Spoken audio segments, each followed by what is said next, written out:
Bonjour à toutes, bonjour à tous. Aujourd'hui, je vais vous parler de Podum. Podum, ça a été écrit par Hubert et Zanzim et c'est sorti en fin du mois de mai chez Glénat et c'est génial et je vais un petit peu vous en parler. Donc, de quoi ça parle? Podum, c'est l'histoire de Bianca, qui est une jeune femme du 15-16e siècle dans une ville italienne, marchande, et elle se retrouve dans une famille plutôt aisée.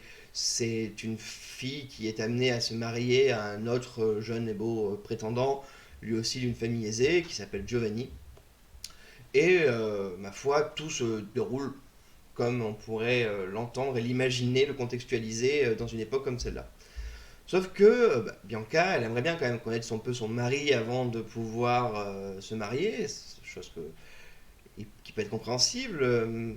Et il s'avère que dans sa famille, les femmes ont un secret bien gardé qui est en fait une peau d'homme, comme le titre peut l'indiquer, qui est littéralement une peau qu'elles peuvent se passer et en la mettant, elles deviennent Lorenzo, qui est du coup un garçon, et ça leur permet de pouvoir aller visiter le monde des hommes, de pouvoir on va dire, les rencontrer en étant elles-mêmes dans un corps d'homme, et donc du coup de pouvoir comprendre aussi ces garçons, comprendre comment ils vivent entre eux aussi, comment ils se déroulent leur vie, sachant que c'est une cité, une vie, en tout cas les femmes sont vraiment mises à l'écart des hommes, chacun a ses rôles très précis et ne se croisent au final que lors de moments très codifiés, le repas, le coucher, etc.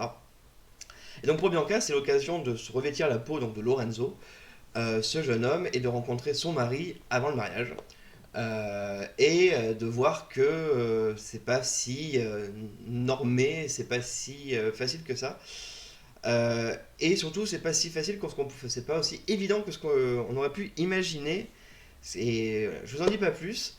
J'en dis pas plus, juste que en même temps, en toile de fond, on a aussi une histoire de bigoterie qui est menée par le petit frère de Bianca, qui est un prêtre, un dévot, et qui va se retrouver à prêcher de plus en plus contre en fait le corps, contre la libération en fait. Alors là, c'est la libération de la sexualité, de l'épanouissement, mais ça va au-delà de ça. C'est la libération de la pensée et le fait de pouvoir penser par soi-même et pour soi-même.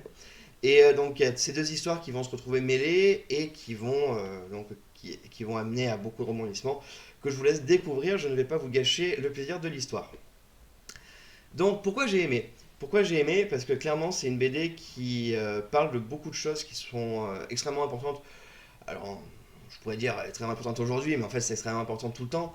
C'est cette idée d'être libre et d'être soi-même. D'être soi-même et que c'est pas grave en fait. C'est pas grave d'être soi-même.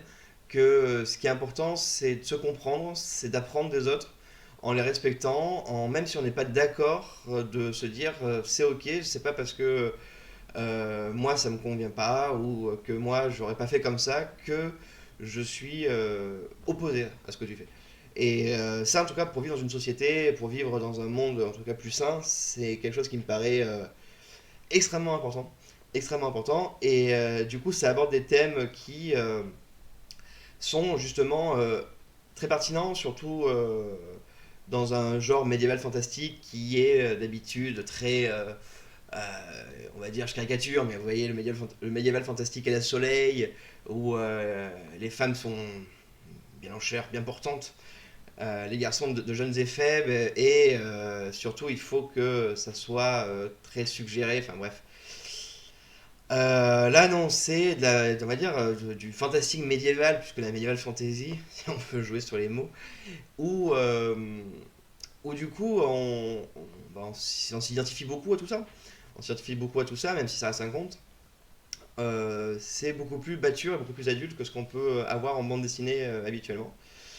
Et voilà, je vous conseille, en tout cas pour lire cette histoire et de lire cette histoire, je vous conseille aussi justement la BD en tant que BD physique, parce que c'est une BD qui est magnifique, ça donne pas grand chose là à l'écran, mais bon, il y a un travail qui a été fait de fou furieux, et puis à l'intérieur c'est tout simplement sublime. Zanzim a fait un travail mais de malade, de malade.